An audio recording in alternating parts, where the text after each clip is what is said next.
October 4th, Google held an event to, quote, come check out a few new things, which consisted of new hardware, smart speakers, earbuds, a high-performance Chromebook, a VR headset, a camera, and probably a few things I forgot to mention.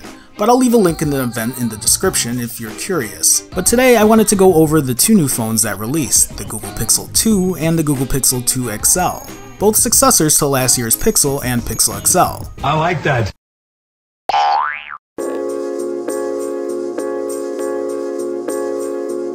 Now, the Pixel and Pixel 2 are similar physically, both 5-inch displays, while last year's Pixel XL comes in at 5.5 inches, versus the Pixel 2 XL's new 6-inch display. But even with that bigger display, the physical dimensions look pretty close to the original Pixel XL due to less bezel, a 71% screen-to-body ratio versus the Pixel 2 XL's 76%.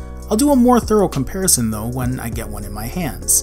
But one of my favorite things about the Pixel 2 and the Pixel 2 XL are the colors. The Pixel 2 offers a color called Kinda Blue, which is a much tamer version of last year's really blue model, but I like it a lot better than the more vibrant blue.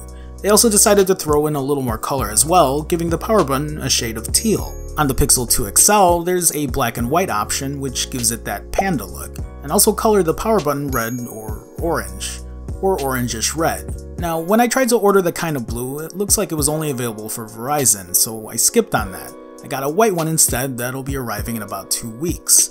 And I ordered a Panda Pixel 2 XL, but that won't be delivering until mid-November.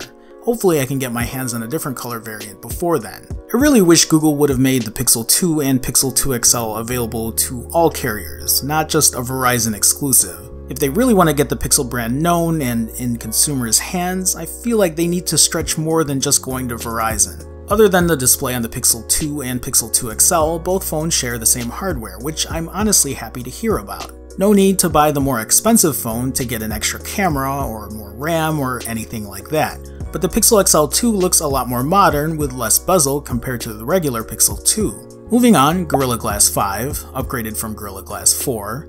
Both phones get IP67 certified to protect it from dust and water, an upgrade from no certification last year.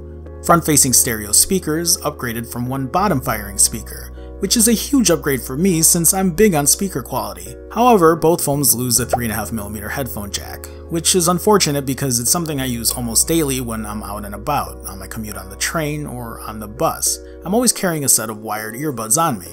I mean, call me old school, but I like my headphone jack. It does come with a 3.5mm headphone adapter though, but you won't catch me using one. I don't want to be carrying an additional piece of hardware around that I'll probably lose anyway. Inside, the Pixel 2 and Pixel 2 XL house Snapdragon 835 processors compared to last year's 821, Adreno 540 GPUs instead of Adreno 530s, a bump in internal storage, 32 to 64 gigs, and they still offer 128 gig variants if you're so inclined. The rear cameras now add OIS, optical image stabilization, in addition to its EIS, electronic image stabilization, for better focused picture and video, a wider aperture from f2.0 to f1.8, and if we want to make this a pissing contest, DxOMark rated the Pixel 2 at a score of 98, the highest of any phone currently in the market. I'm not gonna lie, I'm happy to see the Pixel 2 at the top of the leaderboard, but I'd rather take the camera for a spin myself and offer you my personal thoughts. Battery-wise, the Pixel 2 remains unchanged, housing a 2,770 mAh battery, and the Pixel XL2 gets a small increase to 3,520 mAh from last year's Pixel XL's 3,450. The phone also adds an active edge sensor, which is exactly like HTC U11's EdgeSense, pressure-sensitive size to activate Google's Assistant, aka squeeze the size of the phone. I'm not sure if this will be customizable like it is on the U11, but I do use it to toggle my flashlight. A lot easier than unlocking the phone and pulling down the quick toggle. The Pixel 2 prices in at $649 in its 64 gig variant and $749 at 128.